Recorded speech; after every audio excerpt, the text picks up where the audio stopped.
Good evening, everybody, and welcome to History Bite number 20, dated August the 26th, 2020. I'm Walter, your mobile historian and blue-collar scholar. This History Bite is entitled, Why the Articles of Confederation Were Ineffective. As most of you probably already know, the Articles of Confederation were the first national government for the United States of America. In effect from 1781 through 1789, they provided a very weak glue for holding together the 13 American states in the name of a national government. All right, the Articles of Confederation were, of course, nothing like our current U.S. Constitution, which has teeth. The Articles of Confederation had to gum everything to get things done. And if you don't understand that comparison, try gumming a piece of food and see how easily it goes down. Not very well. So, at any rate, let me explain to you why the Articles were ineffective, all right? The Articles of Confederation, like I said, were weak, a pathetic excuse for a government. First and foremost, the Articles did not provide the national government with the ability to tax.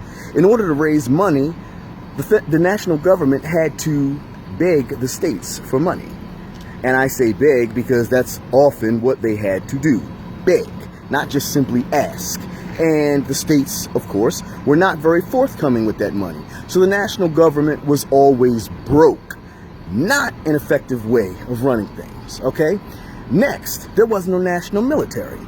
Like with money, the federal government had to beg the states for troops to put forth any sort of logical front for a military.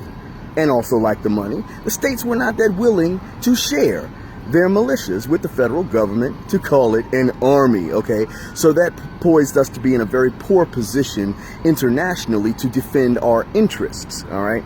And locally as well, as we'll see later on with Shays' Rebellion, okay? Number 3, there were no national courts to interpret and apply federal law in the states. Of course, this could be done by the state courts, but yeah, right. You expect the state courts to enforce federal law within the states, and there'll be no penalty of any kind for not doing so. Yeah, that went very well. So there's no way to really enforce national law without its courts. Number 4, there is no executive to enforce the law, to dispatch a military, to lead a clear national policy both domestically and internationally. Lack of a strong executive was perhaps one of the most compelling reasons for the Articles' weakness, okay? Other problems included every state having only one vote in the National Congress, all right? No matter how big or small the state was, it only had one vote, okay? And that disproportionately represents the people. Rhode Island having the same amount of clout as Virginia, no. That's not how we do things, okay? And that certainly was a problem in the eyes of the big states. Last but not least, commerce, all right? The states bickered and feuded, making commerce very difficult going across state lines and internationally. Each state having its own navigation policies and so forth and so on. It didn't provide a clear consistency, okay, for the smooth flow of commerce, okay? And then last but not least, Shays' Rebellion in Massachusetts, lasting from the summer of 1786 all the way until the spring of 1787, provided the final straw for most as to why a strong central government was needed. The Massachusetts state militia eventually put down Shays' Rebellion, but my goodness, it was a Herculean task, as Shay and his 1,200 Massachusetts farmers took control of courthouses to prevent the foreclosures of their farms. Unfortunately, that year was a very poor year for most farmers in Massachusetts, and they couldn't pay their debts and were soon poised to lose their farms. They weren't about to let that happen, so they rose in revolt and took control of the institutions responsible for foreclosures, the courts, all right?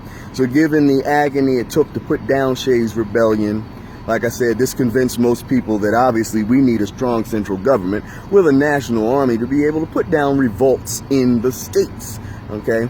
So in May of 1787, delegates from all the states except Rhode Island met in Philadelphia to begin writing what would become our current national constitution. All right, that document was completed in September of 1787, sent out to the states, and was ratified by New Hampshire on the 21st of June, 1788, making it the 9th and pivotal state needed to bring our new and current national government with teeth into existence. All right.